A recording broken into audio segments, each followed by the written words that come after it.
Mga brothers, ang pinakabagong budget scooter ngayon ng Rusi. Walang iba mga brothers kundi ang Breeze 150. Tingnan natin ito mga brothers sa ating walk around review. Kaya let's go! Sa go! Get ready. Drop the beat. I love it. I love it.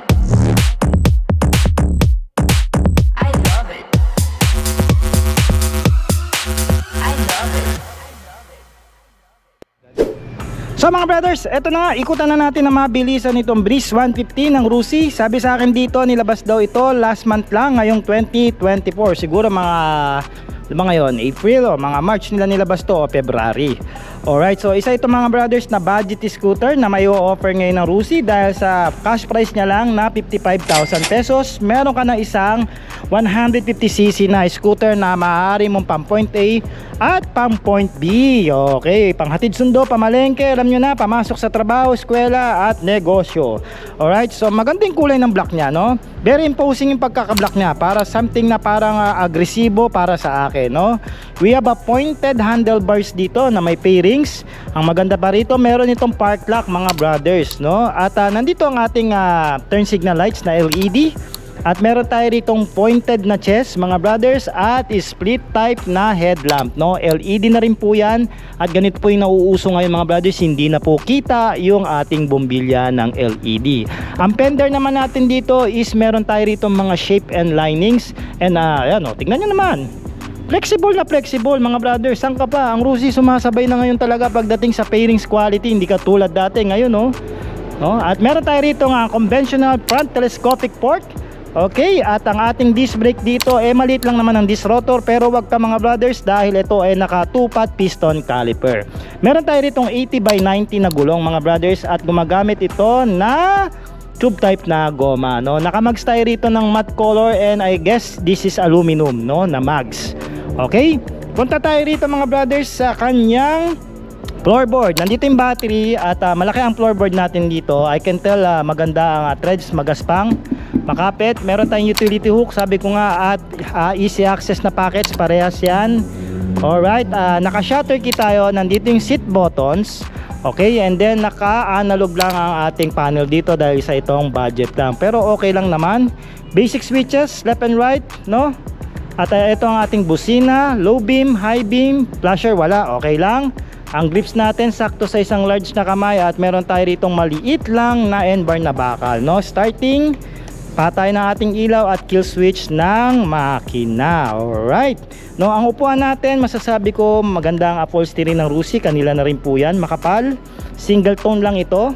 At meron tayo ritong around 20 liters na under seat compartment. Pwede na rin, malaki-laki na to mga brothers, so makakapaglagay na rin kayo rito ng mga importanteng gamit. Then fuel tank natin nandito rin sa ilalim ng seats na 5.5 liters. Malaki na to for the 150cc na scooter mga brothers. Malayo-layo nang pupuntahan nyo, no?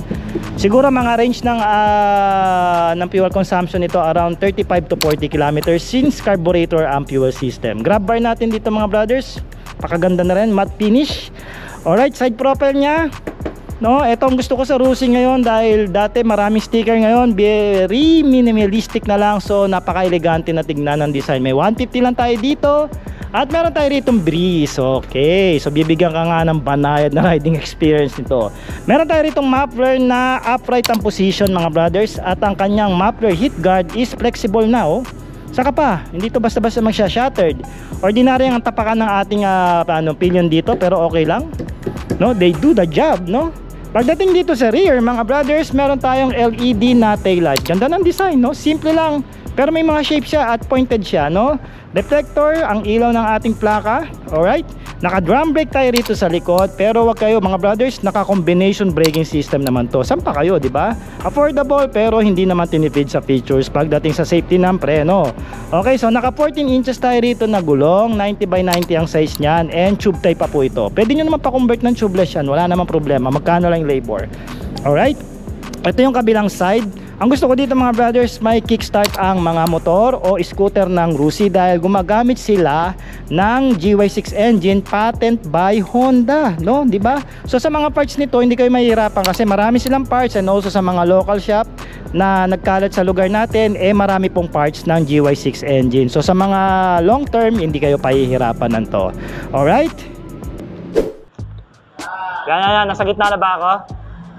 Ayan. So mga brothers, bike fitting para dito sa Breeze 150 ng Rusi. No, for the reference, I'm only 5'4". Ganito po ang itsura pag nakasakay na rito. For me personally, napakababa ng motor. Meron lang tong seat height na 765mm. Makikita nyo naman nakalapat na yung dalawa kong paa, mga brothers. And for the ground clearance, very standard o very basic, 135mm ang ground clearance niya. At malaki ang ating floorboard. So kung malaki yung paa nyo rito, kakasya naman, kayang accommodate. And then kung may mga dalahin kayo, pwede kayo makapaglagay dito kasi meron siyang utility hook, no? And for the dry weight, meron lang itong bigat na 104 kg. So napakagaang niya para sa isang 150cc na scooter, mga brothers. Sigurado hindi kayo pahihirapan ito sa mga traffic, no? Kahit long ride, no? Napakagaang niya dalhin. Ayan, at yung upuan niya, yung feels ko rito, medyo may kalaparan. Parang ang feels ko sa upuan niya is parang maxi scoot, no? At ang foaming, napakalambot. At sigurado bibigyan kayo ng komportable o banayad na riding experience nitong Breeze 150. Kaya pala Breeze ang pangalan, no? Banayad. For the riding ergonomics, mga brothers, pasado sa akin ang isang ito, lalong-lalo na sa mga short rider natin dyan. So mga brothers, 149cc nga pala ang displacement ng makina. Single cylinder, mga brothers, syempre, at single overhead cam na dalawa yung kanyang valvula. Air-cooled pa ito, mga brothers, dahil nasa 9.2 lang ang kanyang compression ratio. Kasi marami na naman magsasabi bakit hindi daw ginawa itong liquid cooled. Kasi po ang working temperature niya ay hindi po ganun kainit. So tama lang. So no need nang lagyan ng liquid cooling ang isang ito. At syempre budget scooter, mga brothers, hindi na kailangan ng ganon. Alright, 7.5 kilowatts ang kanyang power at may dulo naman ito ng 10 Newton meter of torque. So pwede na rin para sa isang budget scooter. Mayroon ka namang 150cc na makina, so sangkap pa, 'di ba? May kickstart siya. So para sa akin wala na ako masasabi. And of course, carburetor ito, kaya low maintenance lang ang isang ito. Alright mga brothers, natapos na nga nating ikutan itong bagong scooter ng Rusi. Ito nga yung Breeze 150. At ngayon naman pag-usapan natin ang presyo kung sakaling gusto nyo itong i-loan, no?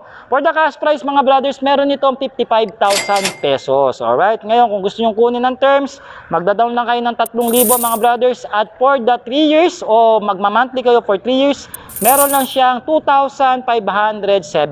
And of course, ang rebate ng Rusi, 300 pa rin yan basta updated kayong magbayad. Alright? So mga brothers, paki-comment nyo naman kung ano masasabi nyo dito sa bagong scooter ng Rusi. Ito nga yung Breeze 150 at pag-usapan natin yan sa comment section. At syempre, huwag nyo pong kakalimutan na mag-subscribe sa ating YouTube channel. Notification bell kung mahilig kayo sa mga motocambas na katulad nito. And kung sa Facebook naman kayo nanonood, mag-follow na kayo at syempre share nyo na rin ang ating episode. Once again, ako po si Ark. Maraming salamat, mga brothers, sa pagsama nyo sa ating walk around review. Ride safe and cheers!